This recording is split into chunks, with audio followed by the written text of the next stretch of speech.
Hello friends, in this video I am going to show you a program which shows the exception handling mechanism in C++ programming by way of a function associated with the concept. Now what I have done over here, let me see, hash include iostream using namespace std, and there is a function which I have written over here before the main block. Void division with three formal arguments, int a, int b, int c.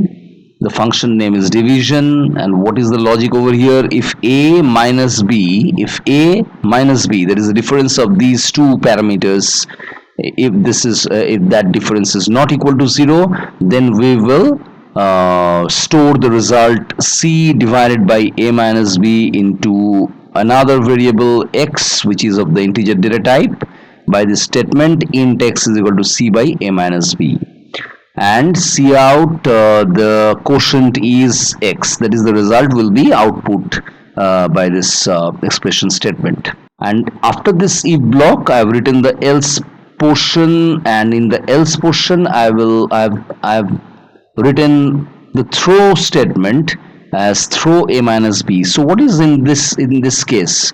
It can easily be observed, it can easily be seen that that this a minus b, when it is not equal to 0, will give this sort of calculation in order to get us the quotient value as x. And if this a minus b is not equal to 0, in that case we will get the quotient.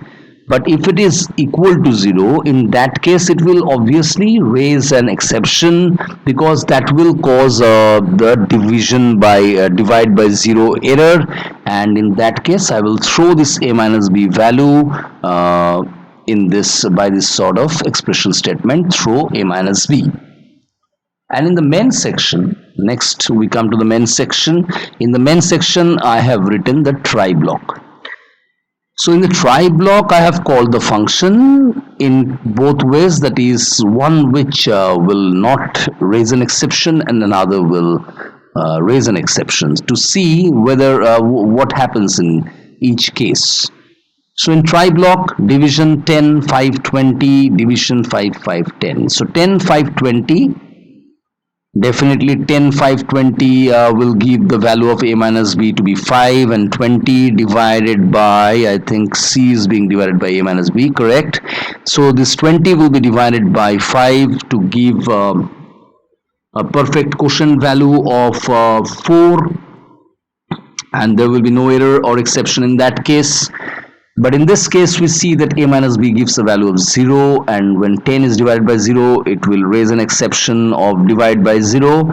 So in that case there will be the exception handling mechanism coming into the action, and for that this throw a minus b, and this a minus b value will be thrown, and catch block catches that exception. A minus b value comes to this I value, and we see this statement c out divide by 0 error, that will be the output.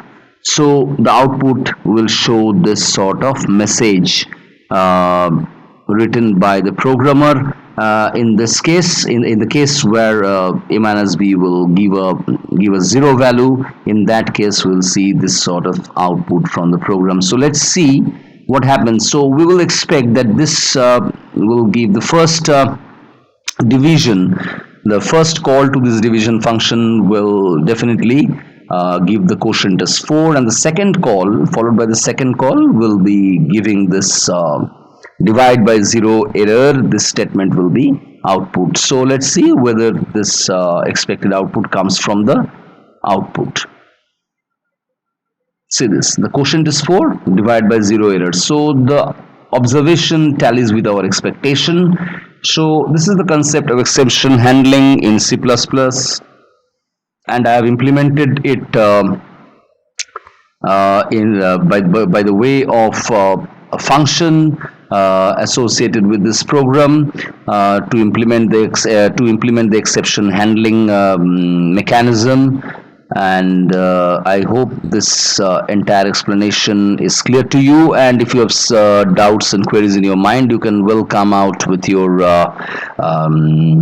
you can well come up with your doubts and queries into the comment section so that I can address them. Thanks for watching this video, and please don't forget to like, share, and subscribe to DigiGuide. Thanks again.